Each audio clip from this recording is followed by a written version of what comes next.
안녕하세요. 얼린시장 상한가를 잡아라 김선영입니다. 자, 올 들어 미증시의 흐름에 비해서 우리 증시 상당히 안정적인 그 움직임이 나타나고 있는데요.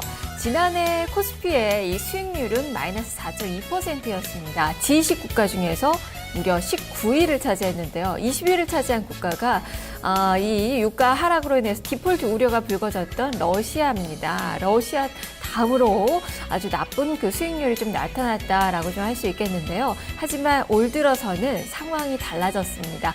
미증시는 지난달에 3% 넘게 밀렸지만 우리 코스피 지수는 1% 넘는 상승을 기록하면서 상당히 다른 그 안정적인 그 모습이 나타나고 있는데요. 그만큼 기대감이 많이 높아지고 있습니다.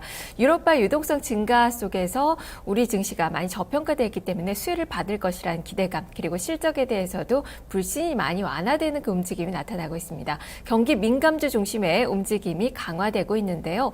오늘은 어제보다는 글로벌 시황이 더 좋습니다. 그렇다면 우리 증시 조금 더 활기찬 모습을 기대해 볼 수 있을지 함께 살펴보도록 하겠습니다. 열린시장 상한가를 잡아라. 지금부터 출발합니다. 먼저 개장 전 주요 뉴스부터 살펴보겠습니다. 원수경 기자입니다. 네, 화요일 아침 주요 뉴스 보겠습니다. 먼저 첫 번째 소식입니다. 호텔 신라가 기내 면세점 분야 세계 1위 업체인 미국의 디패스 인수를 추진하고 있습니다. 업계에 따르면 호텔 신라는 골드만삭스를 인수 주관사로 선정하고 경영권 인수를 위해서 막바지 가격 협상을 진행하고 있는 걸로 알려졌는데요. 양사는 이르면 이달 중순 계약을 체결할 걸로 전망되고 있습니다. 디패스는 아메리카 에어라인과 에어캐나다, 싱가포르 에어라인 등 약 30개 항공사와 제휴를 맺고 면세 물품을 공급하고 있는데요. 연매출은 5억 달러, 우리 돈으로 약 5,500억 원에 달합니다.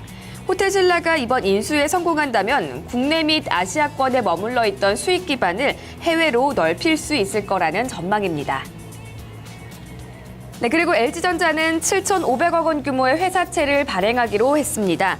이 중에 3,200억 원은 시설 투자 자금으로 사용하고요. 1,100억 원은 은행 장기 차입금 상환에, 나머지 3,200억 원은 자재 구매와 용역 대금 결제에 사용할 예정입니다.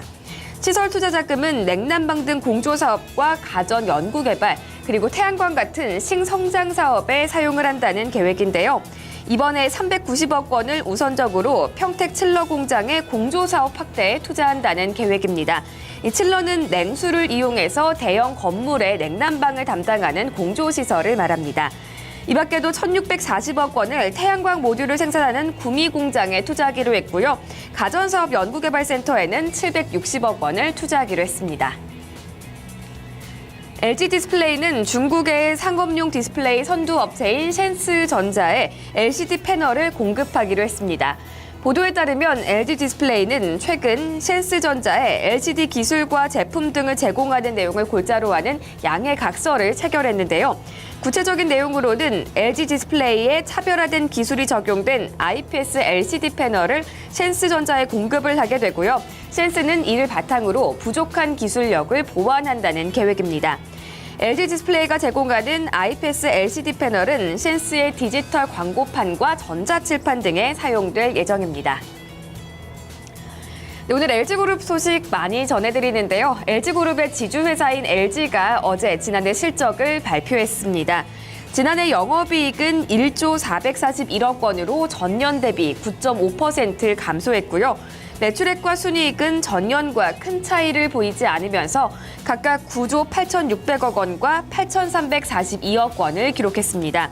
4분기 실적 기준으로는 영업이익이 2,700억 원으로 컨센서스를 27% 정도 하회했습니다. 반면에 고려아연은 안정적인 실적 성장세를 기록했습니다. 지난해 매출액은 4조 9,400억 원, 영업이익은 6,800억 원을 기록했는데요.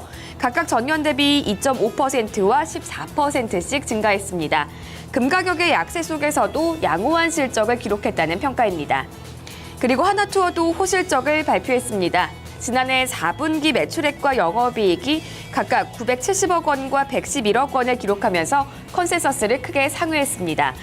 반면에 한솔홈데코는 지난해 영업이익이 전년 대비 40%나 급감하면서 44억 5,500만 원에 그쳤는데요. 순이익은 97%나 감소하기도 했습니다. 네, 그리고 오늘은 화장품주의 대표주자인 아모레퍼시픽이 실적을 발표합니다. 아모레퍼시픽 최근에 이 실적 기대감에 주가가 강세를 보였던 종목인데요.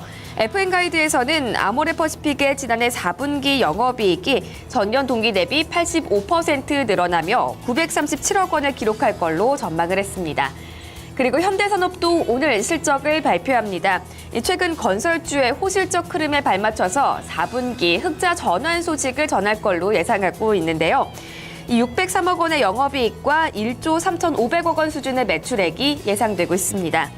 이 밖에도 오늘 동양생명과 동부화재 등 보험주, 그리고 롯데하이마트와 유안타증권 등이 실적을 발표할 예정인데요. 실적 속보 잘 챙겨보시기 바랍니다.